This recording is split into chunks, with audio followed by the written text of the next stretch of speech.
Quais as características da Revolução Francesa? Quais as condicionantes da Revolução Chinesa? E na Revolução Russa, quais os fatores foram necessários para sua eclosão? Mais do que 3 modelos paradigmáticos aqui de revolução, o que está em jogo é uma espécie de teoria geral das revoluções. Em primeiro lugar, é possível tratar um modelo de uma espécie de teoria geral entre elas? Bom, a nossa autora de hoje diz que sim. O nome dela é Theda Skocpol. E se você nunca ouviu falar dela, não tem problema, você está no lugar certo para isso. Muito prazer, eu sou Túlio Augustus, sociólogo e professor, e convido você, minha caríssima, você, meu caríssimo, a ser parte dessa nossa conversa aqui. Já se revolucione a sua vida se inscrevendo aqui nesse pobre canal, deixando um like no vídeo se você gostar, tecendo suas colaborações aí nos comentários, né? Não há nada mais revolucionário que você possa fazer para a sua vida nesse instante do que se inscrever aqui nesse pobre canal. Bom, essa autora não é muito conhecida aqui, sobretudo aqui no Brasil, né? Aliás, se você nunca ouviu falar dela, tudo bem, eu só ouvi falar dela muito tempo depois de ter saído da faculdade, né? O nome dela é Theda Skocpol, se escreve com K-O-C, seria Skopko para nós, mas lá nos Estados Unidos eles falam Skocpol, então vamos nos fiar aí a pronúncia deles. E é uma socióloga americana viva, pelo menos no momento em que eu estou gravando esse vídeo, ela está aí viva, atuante. Ela nasceu em 1947 em Detroit, no estado de Michigan, onde ela começou os seus estudos ali na universidade daquele estado, né? Depois ela foi fazer um doutorado em Harvard nos anos 70, e ela se tornou, em meados da década de 80, a primeira socióloga professora na Universidade de Harvard. Então, uma mulher pioneira em vários aspectos. Ela tem diversas publicações aí de relevo, eu destacaria umas 15, entre livros e artigos que repercutiram bastante, mas uma delas em especial, que é de onde ela extrai, a gente está extraindo essa tese central dela para discutir hoje. É um livro de 1979 que se chama Estado e Revoluções Sociais. Bom, e ela está tentando estabelecer, como eu disse, uma espécie de paralelo entre diferentes modelos históricos. Ela pega aí a Revolução Francesa, a Revolução Chinesa e a Revolução Russa, né? E mobilizando diversas fontes históricas, fontes secundárias, fontes primárias, né, num levantamento empírico de muito peso, ela tentou traçar uma espécie de teoria geral das revoluções, né? O que haveria de semelhante nesses 3 momentos tão únicos na história da humanidade, né, e que ocorrem em séculos diferentes, né?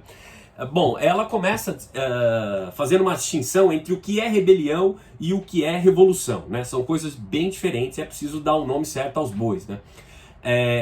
Em primeiro lugar, rebelião seria quando você tem uma espécie de sublevação de classes subalternas, né?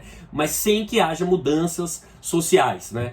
De peso. Já a revolução é quando ocorre uma mudança estrutural na sociedade, né? Você tem as instituições mais arraigadas na sociedade sendo profundamente transformadas. Aí você tem uma revolução. Isso nos dá um gancho até para pensar aqui no caso brasileiro, né? Nós temos uma sucessão interminável de golpes de Estado na história do Brasil, né? No entanto, todos eles a gente chama de golpe, com exceção praticamente só da Revolução de 1930, né, que é quando Vargas ascendeu ao poder e tudo mais, que você tem ali, segundo a tradição historiográfica, a tradição sociológica, uma revolução de fato, né? Em 1964, quando os militares tomam o poder na ditadura, no início que vem a ser a ditadura militar no Brasil, eles tentaram chamar aquele movimento de revolução, né? Durante muito tempo se aprendeu nas escolas aí revolução, né? Era uma espécie de nomenclatura oficial, que era para dar uma certa áurea, né, de um movimento realmente transformador e paradigmático, mas não foi, de fato foi apenas um golpe, independentemente das características gerais, né? Bom, independentemente também dos fenômenos brasileiros, o que a nossa autora aqui está estudando são esses 3 fenômenos chinês, francês e russo, e a partir deles para tentar pensar o modelo geral, né? Feita essa diferenciação entre revolução e rebelião, ela estabelece uma espécie de roteiro para que surjam revoluções, né? Primeiro passo seria regimes com formas tradicionais de organização econômica, né? Sobretudo uma forma mais agrária, né? Que era o caso desses 3 regimes anteriores a essas revoluções que ela estuda, né?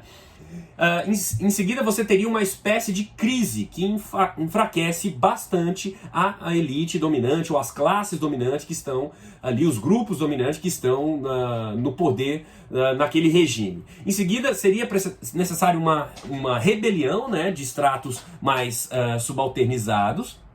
E aí sim, como uma última etapa, para poder definir uma revolução de fato, seria a institucionalização de um novo regime a partir daí. Então, uma espécie de roteiro que ela estabelece aí. Ela chama atenção que, olha, revoluções só acontecem com uma espécie de tempestade perfeita, né? Revoluções, você não cria revoluções do nada, né? Ela nos diz, é preciso uma série de condicionantes e de crises existentes que vão criar aí um vácuo de poder do Estado. O Estado vai perder a sua capacidade de resolução de crises, né? Os braços militar e administrativo do Estado vão perder sensivelmente a sua capacidade de resposta ao ambiente de crise, e aí sim, nesse vácuo de poder, você faz surgir uma crise, né? Então, para ela, tudo depende da capacidade do Estado de responder à crise, né? Quando se perde essa capacidade total, é que a resposta natural seria uma revolução.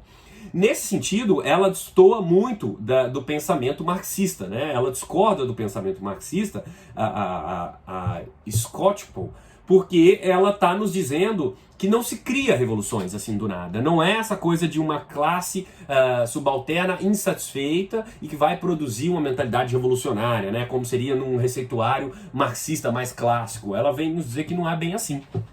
Você tem outras condições que são mais importantes, né?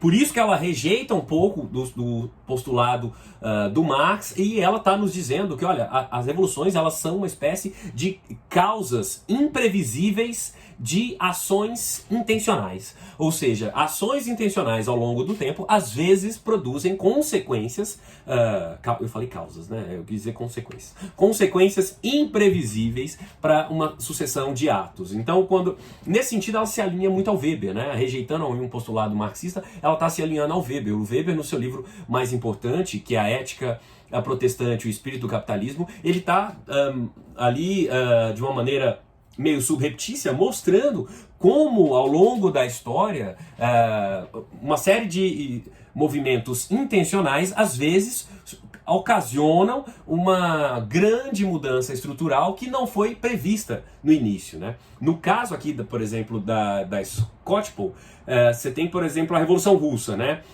Você tinha ali, no meados de 1917, uma série de grupos tentando depor a dinastia Romanov, né? Você tinha diversos grupos em diversos combates ali, mas nenhum deles previu uma revolução tal qual ela aconteceu depois, né? Então foi uma sucessão de embates e de choques, gerou um processo revolucionário, que se mostrou revolucionário depois. Então ela trata aí com uma ideia de que há uma série de consequências meio imprevisíveis, né? As revoluções, elas não são criadas mobilizando insatisfações, tão simplesmente insatisfações de certas classes, né?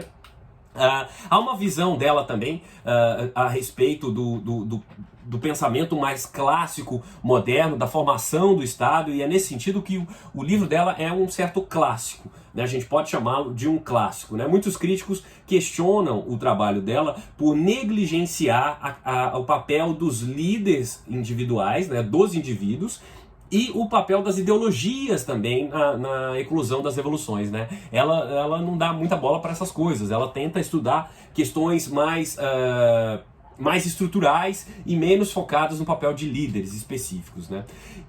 A despeito das críticas que o livro tem, do que o trabalho tem, ele podemos dizer, revolucionário, quem sabe, para estudo na ciência política, na sociologia, e ele mobiliza categorias importantes metodologicamente falando, porque ele faz um levantamento profundo de estudo empírico, lançando mão de uma sociologia comparativa e histórica, né? Então ela faz um levantamento empírico e histórico muito bem feito para tentar explicar as mudanças revolucionárias. Ela mistura muito bem a macro e a micro sociologias, né, que são ambientes meio distintos. E tenta aí, a partir disso, traçar essa teoria geral da mudança social. Se você entendeu um pouco do pensamento dela, gostou um pouco ou não gostou das ideias dela, tudo bem, eu te perdoo, mas não deixe de se inscrever aqui nesse canal, aparecer aqui para outras conversas, dá um like aqui no nosso vídeo. Um abraço e até a próxima.